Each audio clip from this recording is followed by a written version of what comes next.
So I was talking to a shepherd about this, and he was telling me that every flock of sheep has a weird sheep in it, which doesn't do all the things that the other sheep do. And the function of the weird sheep is in extreme and bizarre situations. For example, say the whole of their field gets blanketed in snow and it disguises everything and they don't know where they are. The weird sheep will maybe climb up onto a wall just poking up above the snow and give them a, take charge. And in the same way, we need weird sheep, of which you both are and I am, to guide the herd when it's doing crazy things, when it's lost its head, when it and to lead it into the paths of righteousness. Well, that's the idea. But of course, the danger is that the weird sheep gets executed or sacrificed or whatever because it doesn't fit in with the consensus. And I would imagine that in terms of evolutionary biology, quite often whatever gene it is that leads us to be weird gets cut out of the system through being murdered or executed or whatever else. I mean, the price for being a weird sheep is quite high, isn't it? It is. And so I know you have a lot to say here, but indeed, this is very much like the model, never having heard of the weird sheep before, that we actually start the book with, but then expand on quite a lot in the penultimate chapter, I think, with culture versus consciousness. The idea being that cultural things are those which have already passed the test of time and are easily handed off to other people. And consciousness is the state you go into when you need to innovate and then exchange new ideas. And there's an analogy to be made because those are somewhat different than standard uses of the terms culture and consciousness. But there's an analogy to be made to orthodoxy and heterodoxy, and also the sacred and the shamanistic. The idea being that what we have now with, say, COVID response is a incredibly rapidly obtained orthodoxy. And those of us who are on the outs, who are the weird sheep who've climbed the wall, are the heterodox voices. And those voices will be necessary, even though, in general, heterodoxy or shamans, to use the other analogy here, orthodoxy is the sacred, heterodoxy is the shamanistic. There's going to be a much higher error rate, right? If you are in the business of being weird all the time and climbing up on walls to see where you are, you're more likely to be wrong sometimes than those who simply follow the herd. But there are conditions in which you are absolutely required, and the herd would entirely perish if it got rid of all of the heterodoxy, all of the shamans, all of the weird sheep. Yeah, I was headed the same place. There's a day-to-day cost. When things are going well, there's a day-to-day cost to the weird sheep, right? It's not pulling in the same direction exactly. But the point is that cost is paid back many times over by the fact that that is the individual that spots the thing when nobody else does, because they're going along with the convention. And so, yes, this is exactly an evolutionary dynamic that you would see. It fits. We talk not about groups. Groups is a fraught and broken concept in evolution. But we've replaced it with lineage, which is a responsible, robust, rigorous concept. And the idea is that lineages are again and again saved by this rare individual that has this other characteristic. Now, the fascinating thing is when you are a weird sheep, you end up being exiled, as it were. Now, this presumably does not happen in a true herd or is it a herd of sheep? Flock of sheep. Yeah. Of course, I've heard of sheep. Do you think I am an idiot? Sorry, but flock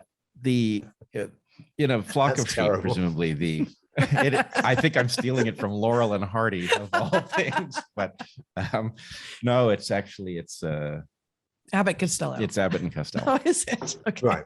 In any case, most people will not. They're too young to have heard of them, probably. But you were talking about sheep. Yes, I was. Yeah. Sheep presumably tolerate this behavior because they don't have much of a choice. In humans, the Girardian model, where the weird sheep is targeted and driven out, is all too likely to unfold. And for those who wish to gain power, it may be necessary because the weird sheep is the one who's going to freak out when some bad change is being made. But at this new scale that we're functioning at, this hyper novel scale, what one finds is that you meet the other weird sheep, right? It's not that there is one weird sheep, it's that every little flock has weird sheep and they're constantly being ejected, which then puts you in contact with some of the world's most interesting independent thinkers, some of them well-known, some of them obscure, but fascinating group of people. And furthermore, that is the flip side of, why is this able to derange us so globally right now? It's because of the control that social media and a handful of companies have. And yes, they're trying to exert their control, but here we are talking. What are the chances, absent social media and a global information world, that the three of us would be talking right now?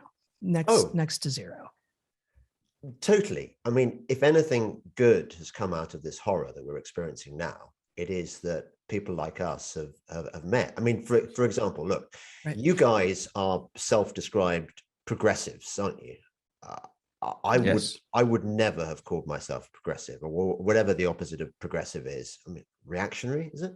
I don't know. Yep. But I was definitely never progressive. But we have a lot more in common intellectually than our differences, and that's great. But the question is, because to continue this sheep analogy for a moment, I suspect that actually the farmer who's looking after us supposedly actually has malign intent. I suspect that we're all being led. I think we're all being led to the slaughter.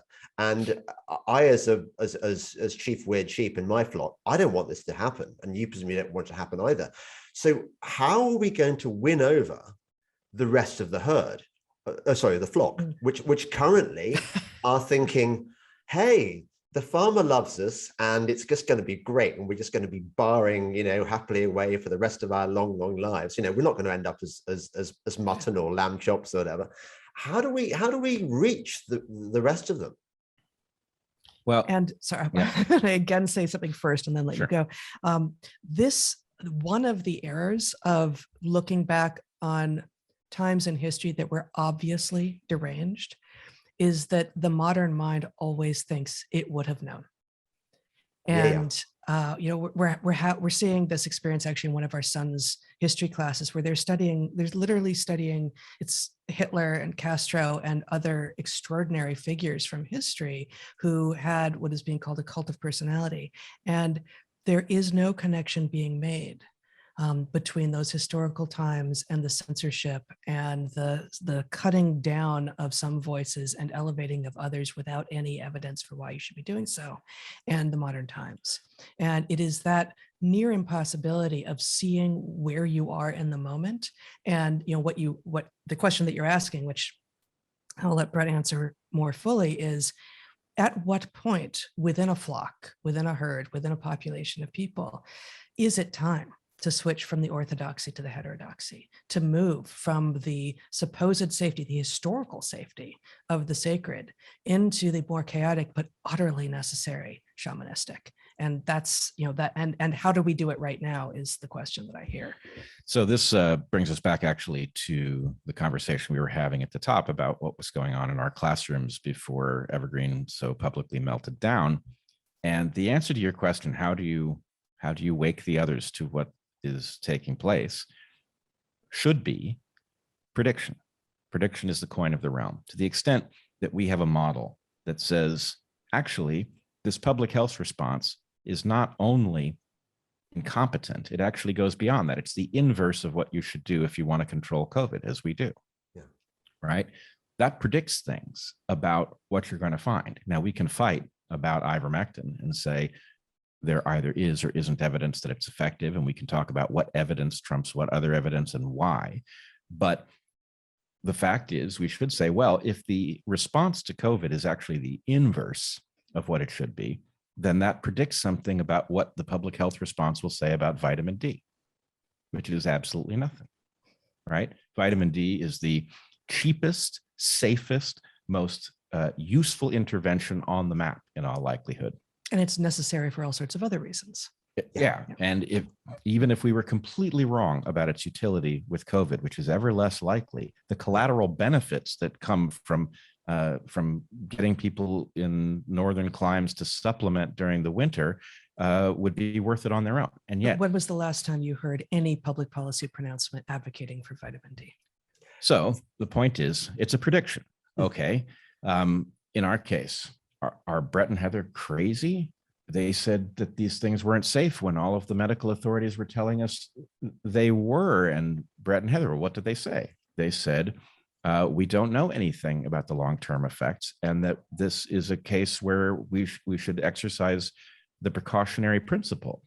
Well, now we all know about myocarditis. So at some level, yeah, it's possible that we're crazy and got lucky. It's also possible that our track record of being right ahead of the public discussion is telling you something. And the fact that we're saying something now that may sound preposterous and insane does not mean that we have finally lost our minds.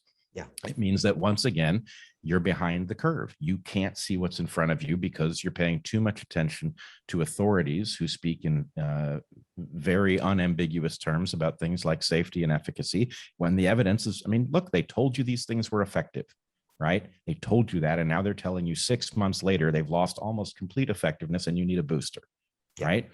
That fits better the model of skepticism of what they were telling us than it does fit the model of what they assured you 6 months ago. So that's how we should wake people. The problem is by pointing out risky predictions that were borne out and inviting people to continue to listen to those people who have a history of making risky predictions that were borne out. Yeah. And the fact is that sort of, that's the instruction nugget there. Right? I mean, that's first of all, it's how a wise person should navigate. When you know that authority is very frequently wrong, the purpose of science is to tell us when our authoritative viewpoint is wrong. That's effectively what it's for. Science is not a matter of following experts. It's a method for figuring out when the experts are incorrect. And the problem, though, and the bitter pill that we have to swallow is, although that is the mechanism for waking people up, the historical precedent for a situation where you have a tyrannical authority spreading lies, demonizing people, in fact, demonizing an entire class of people, the historical precedent for people waking up and stopping that slide is pretty hard to find.